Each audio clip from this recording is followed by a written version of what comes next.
The next thing is that, so as I'm stating all this stuff, I'm gonna state this from I'm pretending that 90% of the people that are gonna buy this boot have horses and are top equine athletes.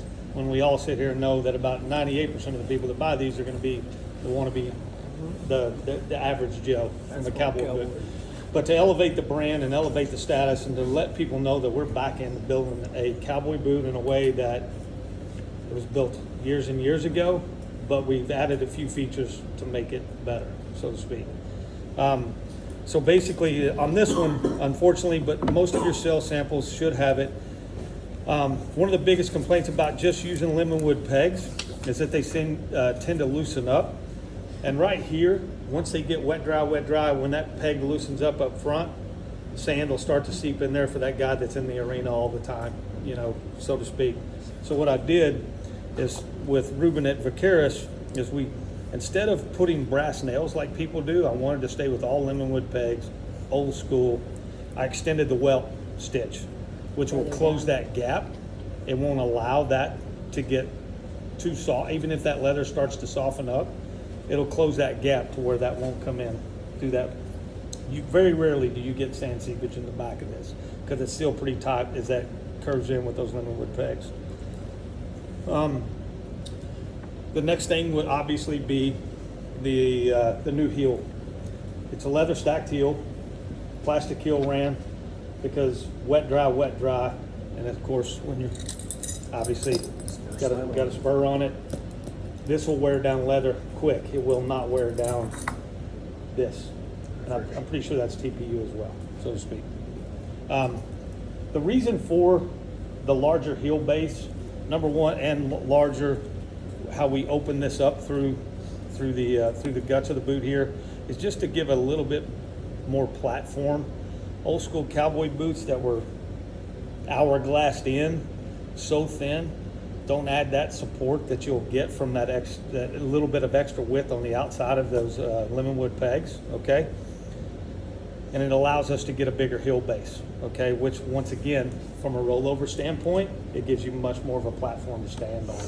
If you look at old cowboy boots, I mean, their heel lifts were like this. Even look at Tony Love, those R-toes that were on the video a second ago. I mean, those, you remember, anybody that's been here a long time, they're pretty small. This just gives a bigger platform for that, let's call it equine athlete that's out there that wants to do, is doing a lot of groundwork with horses or whatever, okay? The next thing is the pitch forward. It's about a 7-degree pitch. And the reason for the longer base and the pitch forward is to hit the bottom, hit the stirrup quicker, you know, and to put better foot placement in the stirrup, because you want to be riding on the ball of your foot and you don't want to get your foot all the way through the stirrup, right? If you look at handmade boots, this is way up here because, I mean, they just want to barely stick their foot in a stirrup. They want to stop about right here. But most of the performance horse guys, cutters, reiners, cow horse, all that, I mean, they're used to about this length. So it still, as you can see, it keeps your foot placement here. You know, if you're a team roper and you're standing up leaving the chute, I mean, you want to be able to get out of your stirrup. You're on the ball of your feet. You don't want to be stuck in the stirrup, pushing yourself forward out of balance. So it helps with the balance in the stirrup as well.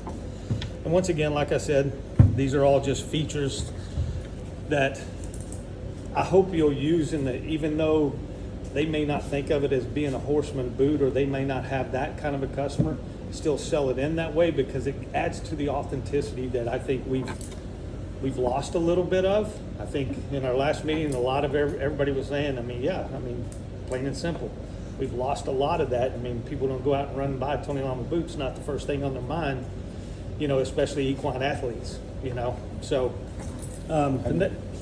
Tell them about with you being on the ball of your foot in the stirrup. If you went to a team rope and we used to sit in the saddle for about 8 hours, I mean, we'd get there in the morning and we'd leave the next day, and you'd sit in that saddle all day, and you'd stand in your, if you're sitting on your arch and putting weight on your arch all day, you got wore out. So having better placement, and when you ride all day long, or these guys that work cattle or ride these deals, if you ever watch them, they ride, they have a motion and they push up and down, so they're constantly pushing on their foot. So when you're up on the balls of your feet, you've got a better platform and it's a lot more comfortable. So Definitely. it also adds comfort to your daily deal.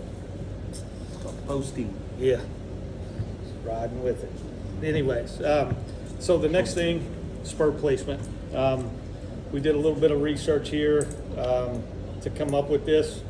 Most companies that have what they call a spur ledge, I think the biggest mistake that I've seen in the past is how they go ahead and sand it down and clean it up on the outside.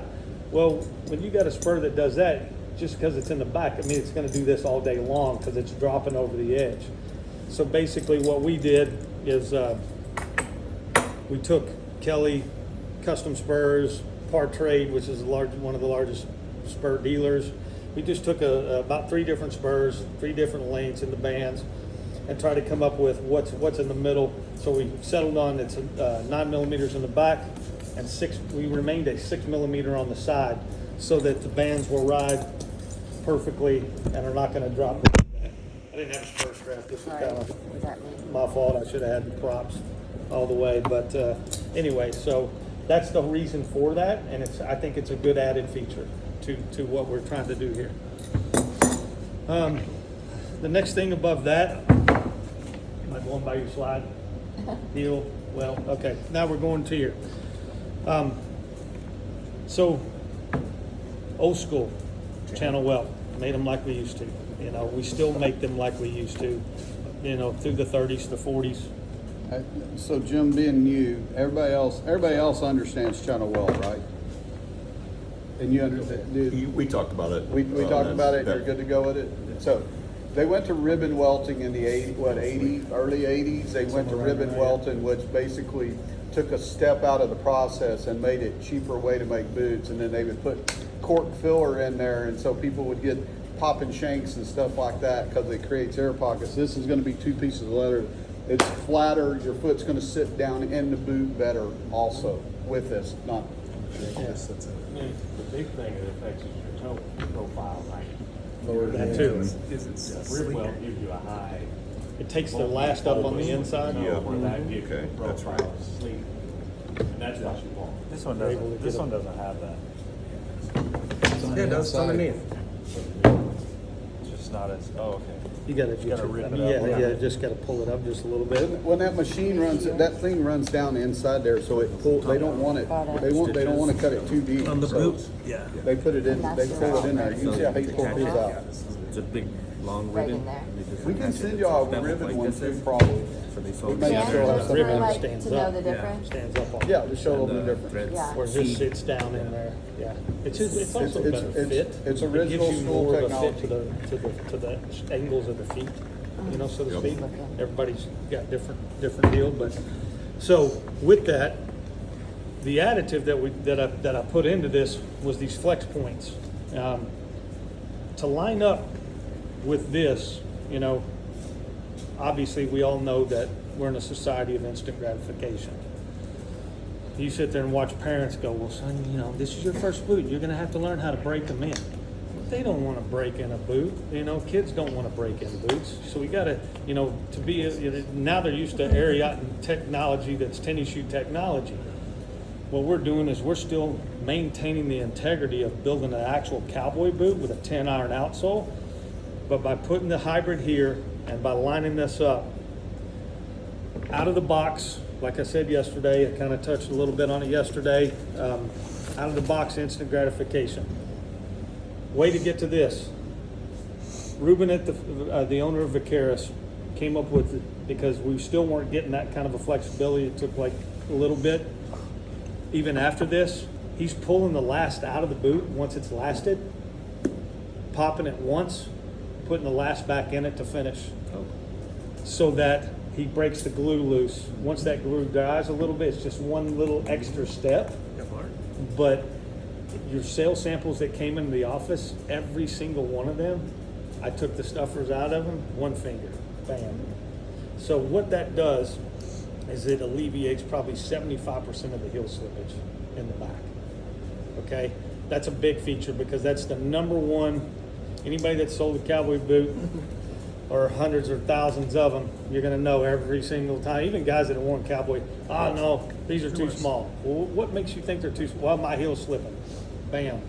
You know, that's cowboy boots supposed to slip on your heel a little bit. So they'll still slip a little bit because the heat from your foot, and then with our reinforced heel counter, in between the leather on the inside and the leather here, we've put a piece of TPU that's cut out with little slits and rubber slips that's gonna, from a heat molding factor, it's gonna just adapt to your heel quicker, okay? Plus it's still, I mean, you do this to an AB, guys, I guarantee you'll fold it in. You do this, and if you look at theirs, and I'm using AB, Anderson Bean.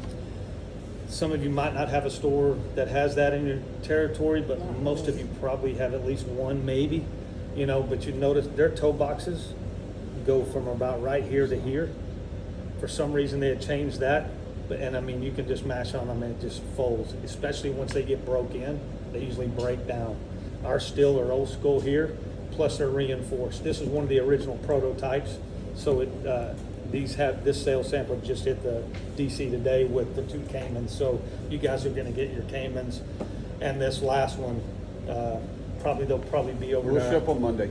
Yeah, there you go. So you're gonna have your complete, which I was stoked. I just got that message at lunchtime. So with this part of the presentation that he's telling you about, this heel counter and the toe bug, this is, and we didn't put it on the slide that I'll send you, so y'all be sure you write down this information, because this is very important when you're discussing the boot with somebody. If you tell them, hey, we spent extra time to reinforce this, the flexibility and all those few little things, it don't matter if they're horse people or not horse people. Those all mean something. I mean, I used to have an accountant in Stephenville. First thing he'd do, he wouldn't even look at the boot. He'd stick his hand in there and feel the heel counter and push on it. You're putting a crappy heel counter in there. It'd be like, and I mean, he would throw it back on the counter. And so people do look at that. And if you listen to a lot of arguments and complaints from team ropers on AB and some of those other brands, is they smash the toe boxes in all the time because they're climbing up on a fence and they're hitting or they're leaning back against the pipe and it starts smashing, and when they break in, then everything starts collapsing on them. Yes. So it's a big deal for everyday wear also. Just, You know, I'm a little weird because of my retail background. does anybody know? You know, but this First step's admitting I it. go backwards. I start from the backwards side, and before I'm going to put a boot together, I'm trying to think of the story as I'm putting a boot together of what features can I give to give you the ammunition when you hit the store. Once again, you look at the Big A. Man, they have done a tremendous job in the marketing segment of our industry. They've taken the brunt of marketing, and they really tell a story behind all their new technology, all this stuff. And over the years and years and years, I just learned every makeup that I did, I had to come up with features that I would give my people on the floor, you know, and myself, because I was on the floor every single day. So I knew what the end consumer was wanting, and I knew we had to tell a story to be different, you know, because selection and service is where you win today in retail, period. It's the only avenue that you can beat a Boot Barn and beat a Cavender's at, is selection and service. Sorry, Josh. He's not saying that. So, with that said, before, this is the next, no, this is The top is the last one. the last piece to that puzzle, obviously, was anybody that paid attention when Hire came out. I'll give credit where credit's due. They kicked ass with the stitch patterns. I mean, they changed the game. In other words, they upped the game. There were brighter colors. There were this. There were that. When I first came on with Shelby and I got together. She had this in her mindset. She found out through another deal. Well, let's